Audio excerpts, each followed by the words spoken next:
Hi, welcome to the part 3 of session 1. Well, we spoke about creating customer value, perceived benefits. How do we create a competitive advantage? How do you do this? Well, it's through what we call the marketing planning framework. Let me introduce you to these 4 elements of the marketing planning framework. And also, I should tell you that every activity that we do under marketing, we can club them in one of these 4 elements. Under one of these 4 elements, we can club them all these activities that we do as marketing. First one is analysis. This is where we look at the markets, micro, meso, macro environments, the current situation, past performances, you analyze, evaluate, assess. This is where you do all the dissecting of the information, trying to understand what happened, how it will happen, what is out there. It leads to a planning stage. Under this, you will be doing all your planning preparation work. Your marketing plan, your communications plan, your activity plans, all these will come under this planning stage. After planning, you need to implement.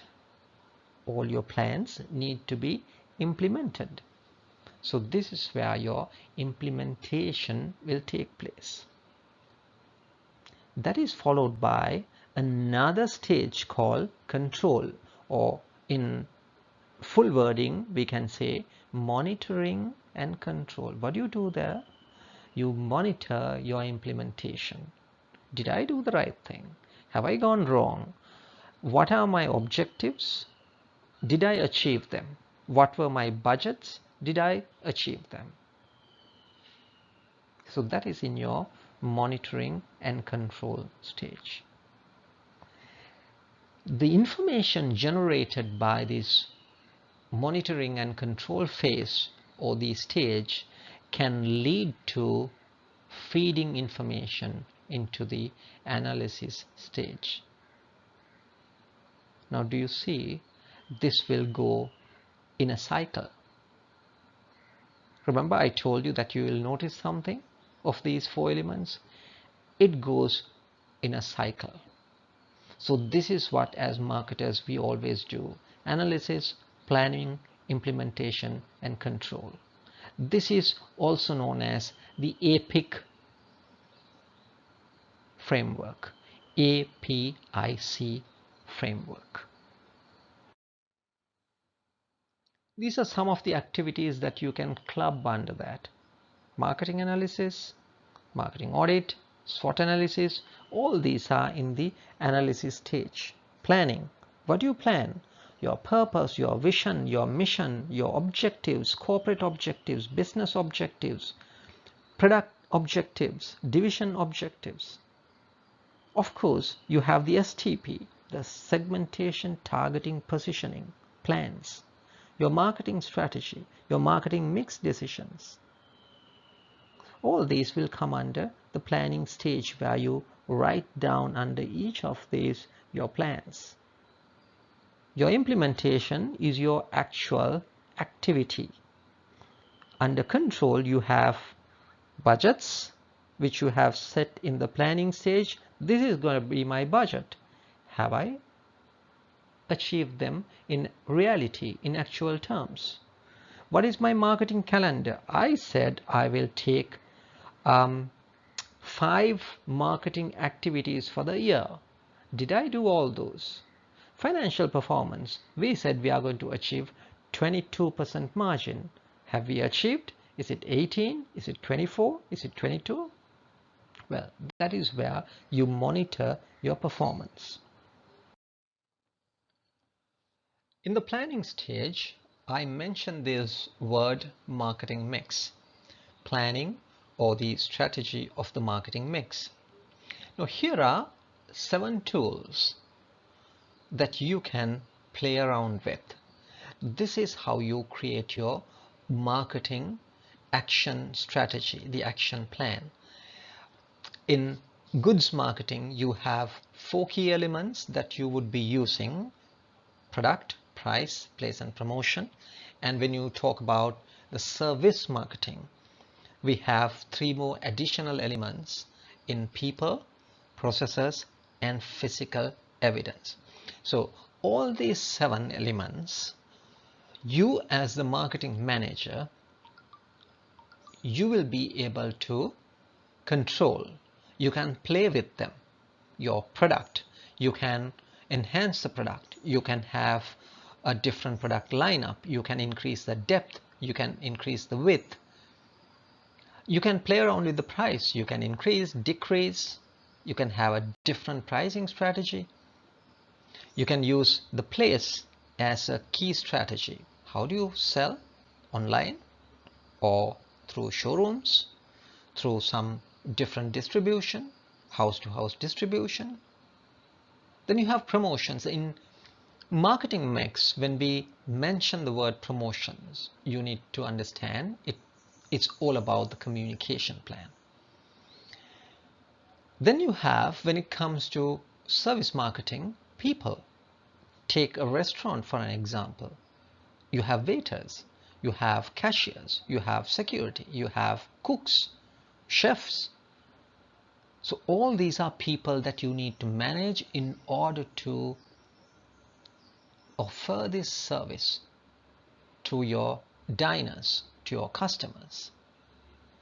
You may have the best food in your restaurant, but if the people are really rude to the customers, to the diners, if their service is bad,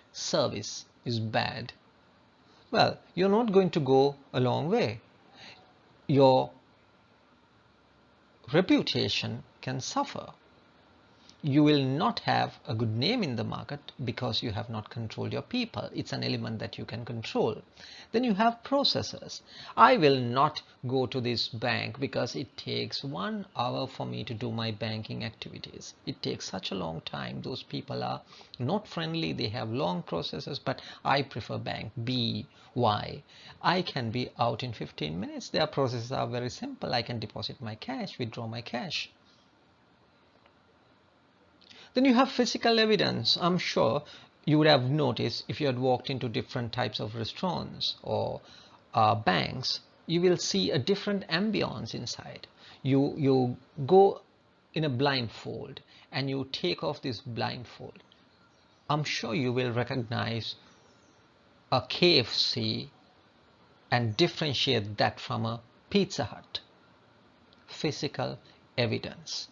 So the ambience that you have created with your corporate colors, with your table patterns, with your blinds, with your table napkins, the flow colors, all those things contribute to your physical evidence. So then we spoke about what marketing is. We tried to understand some of these tools. We spoke about a framework, the APIC framework. What is international marketing? What is this international or global marketing that we are talking about? Let's look at it in a very simple way. Marketing of goods and services across national frontiers. Well, it's obvious. You can put it in a different way as well. Marketing operations of an organization that sells and or produces within a given country, say your home country, but it has a relationship. It's part of an enterprise of a bigger operation that has presence in other countries or other markets. There is a certain level of influence within our country of their operation from a different country or a different market's operation. What is globalization? Globalization, attempting to unify differences as far as possible and the similarities, bringing these two together. So when you say an organization has a global orientation, what does it mean to you? It should give you an idea that this organization, this company is present in different countries. It could be manufacturing in different countries, may have global financial dealings, may have multiple ownership, may have global research and development activities going on to cater to different markets, different countries, may have different people from many diverse countries or markets on its management. Well, earlier we spoke about the rationale. Why would organizations go global or international? One thing we said is for growth, and second point we said it's all about survival, right? Both these put together, some of the key reasons is here: the product life cycle, the trade cycle. Maybe in your country your product life cycle is at a maturity level. Your product is quite old, is quite mature. You might see opportunity in a more greener market or a newer market where this same product could be used and it's not being used currently. So therefore you may have bigger opportunities because the product will go into a growth stage in that market. Product life cycle, let's talk a bit later. Competition. You may have serious competition in your home country, whereas this new market you may find little or no competition. Excess capacity. You may have a lot of capacity left in your production line. Potential population and purchasing power. An emerging market like the BRIC countries that we spoke about, the new emerging markets. The population, huge population, and this population is becoming more and more heavy with purchasing power. People are migrating from lower levels of social class or strata to middle income levels, so they have more purchasing power. In other countries, maybe there is a reduction in terms of cost of production. Maybe the, let's say, the labor cost is lower. One reason why most of the apparel companies came to countries like Sri Lanka, Vietnam, Indonesia, lower cost of production. And also to add to that, we can talk about the benefits that are offered by trade organizations or economic associations between regional economic powerhouses or groups, regional economic agreements like NAFTA, we have SAARC, we have EU. So you have different trade agreements around the world, like the Pacific Rim, where they have a free movement of goods and services, duties are slashed. So therefore you may see opportunities, and due to these reasons organizations can go international. Well, when you say international marketing, of course it will depend on two key factors. One, aspirations of the organization, your top management, your CEO, the chairman, the board. Also, it will depend on the resources. Do you have the required, one, the skill, the financials, the ability, the free production capacity? So altogether we are talking about resources. Do you have the required resources to go international? If so, yes. If you match it with the aspirations of your management team. Certainly, a decision must be based upon the opportunities, whether it's open to your company or not. If the opportunities are better than what you have in your home country, then you might make the decision to go international. Having looked at what an international organization is, let me digress a little bit and explain that, for you to understand that there are different types of or different levels of international organizations. A company in the home market, by exporting, they may try to access international markets. While being in the home market, operating from the home market, they may export their goods to other regions, markets around the world. The next level, you may have some agents, you may have some distributors nominated around or in these markets.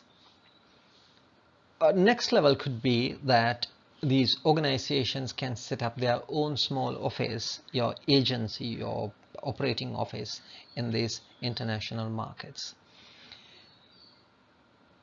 Still, you cannot sort of call this a real international organization. But once they start establishing their manufacturing or creating the products in those countries, then it becomes a proper international organization. And then you may take it to a different level by being present in most of the countries around the world. You may have a diversity in terms of the employment. You may have different types of research development centers, centers of excellence, production facilities, etc. around the world, making these organizations real global enterprises. However, some of these organizations have this habit or the practice of bringing home country policies, home country nationals, or home country decision making across these national frontiers and governing the entire operation with the home country policies. But that might detract a little bit from being really global, because it might lessen the impact of a true global organization, because most of the home country policies, thinking, decision making is transferred to the other operations around the world as well. Last topic in this session: the driving forces and the restraining forces that affect global integration or global marketing efforts. The regional economic agreements or developing, changing marketing needs and wants, technology, transportation and communication improvements, quality expected by the markets and the quality that you can offer, economic trends, the leverage that you have due to wider political economic tie-ups, all these become driving forces to go global or going international when you integrate yourself with the global economy.